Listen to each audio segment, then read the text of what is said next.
Motorcycle चलाते समय motorcycle के पावर और स्पीड को बदलना जरूरी होता है। इसके लिए हम एक गियर शिफ्ट लीवर का उपयोग करते हैं। मोटरसाइकिल गियर बॉक्स में दो शाफ्ट में मौजूद विभिन्न व्यास के गियर्स होते हैं, जिन्हें आवश्यकता के अनुसार बदला जा सकता है। गियर लीवर एक शिफ्टर शाफ्ट से जुड़ा हुआ होता है और शिफ्टर शाफ्ट एक रैचेट मैकेनिज्म से जुड़ा हुआ होता है। ये रैचेट मैकेनिज्म एनिमेशन में दिखाए गए अनुसार काम करता है।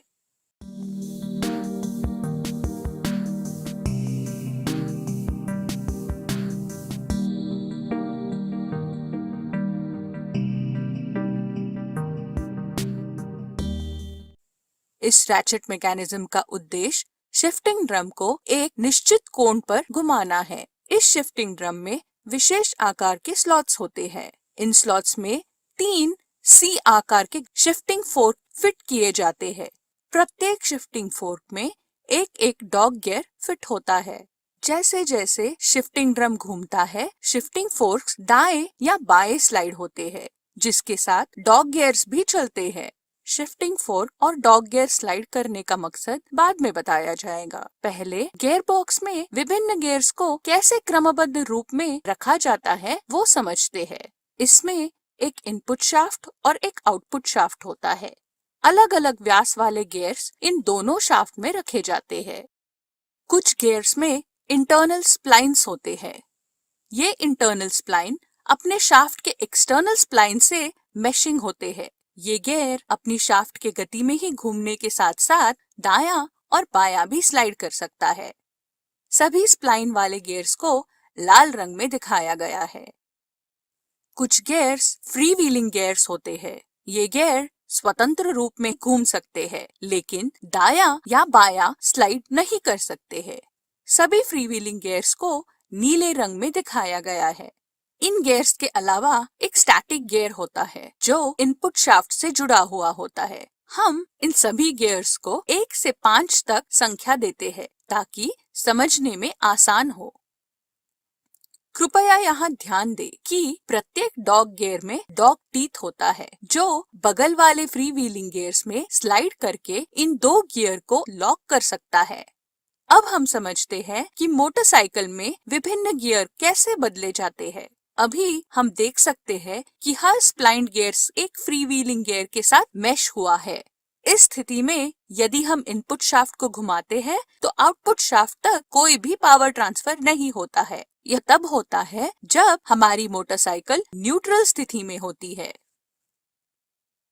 एक नंबर गियर में शिफ्ट होने के लिए आउटपुट साइड में dog gear number 5 free wheeling gear number 1 की ओर स्लाइड करता है और इसके साथ लॉक होता है। गियर नंबर 5 स्प्लाइंड होने की वजह से अब आउटपुट शाफ्ट इस गियर के साथ घूमेगा। यह पहला गियर है।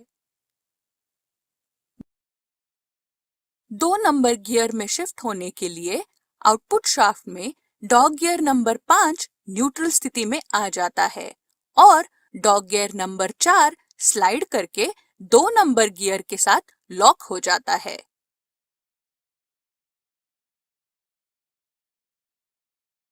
इसी तरह तीसरा गियर भी शिफ्ट हो जाता है। फिर चौथा गियर और 5वां गियर। कृपया यहाँ ध्यान दें कि किसी भी एक गियर से दूसरे गियर में शिफ्ट होने के लिए पहले से लॉक किया गया डॉग गियर पहले न्यूट्रल स्थिति में लौटता है, उसके बाद ही किसी अन्य गियर से लॉक होता है। इस वजह से प्रत्येक 2 गियर के बीच में एक न्यूट्रल स्थिति होती है, लेकिन हमारी मोटरसाइकिल में हम केवल एक ही स्थान में न्यूट्रल पाते हैं। यह कैसे होता है, इसे समझने के लिए हम रैचेट मैकेनिज्म पर वापस जाते हैं। उचित गियर शिफ्टिंग के लिए एक स्टार शिफ्ट डिटेंट मैकेनिज्म जिम्मेदार होता है। जैसा कि हम देख सकते हैं, स्टार प्लेट में रिजेस और वैलीज होती है और इन रिजेस और वैलीज पर एक रोलर स्प्रिंग की सहायता से रोल होते हैं। रोलर जब स्टार की रिज पर होता है तब मोटरसाइकिल न्यूट्रल में होती है। जैसा कि हम कल्पना कर सकते हैं, रोलर स्टार के रिजेस पर नहीं रुक सकता है। इसी वजह से हम इस गियर के बीच न्यूट्रल नहीं पाते हैं। लेकिन इस स्टार की एक रिज कटी हुई होती है। इस वजह से रोलर इस स्थान पर रुक सकता है जहां हम न्यूट्रल स्थिति पाते हैं। हमने जो गियर बॉक्स यहाँ दिखाया है उसे कांस्टेंट मेश ट्रांसमिशन सिस्टम के रूप में जाना जाता है। पारंपरिक गियर बॉक्स, जिसे हम स्लाइडिंग मेश ट्रांसमिशन सिस्टम कहते हैं, इसमें गियर शिफ्ट करने के लिए एक गियर को पूरी तरह डिसएंगेज करके दूसरी गियर से एंगेज करना जरूरी होता है। इस वजह से इस गियर बॉक्स में गियर शिफ्ट करने के लिए कठिन होता है। कभी कभी एक गियर का दांत दूसरी गियर के दांत के साथ टकरा के गियर जल्दी खराब हो जाने की समस्या होती है।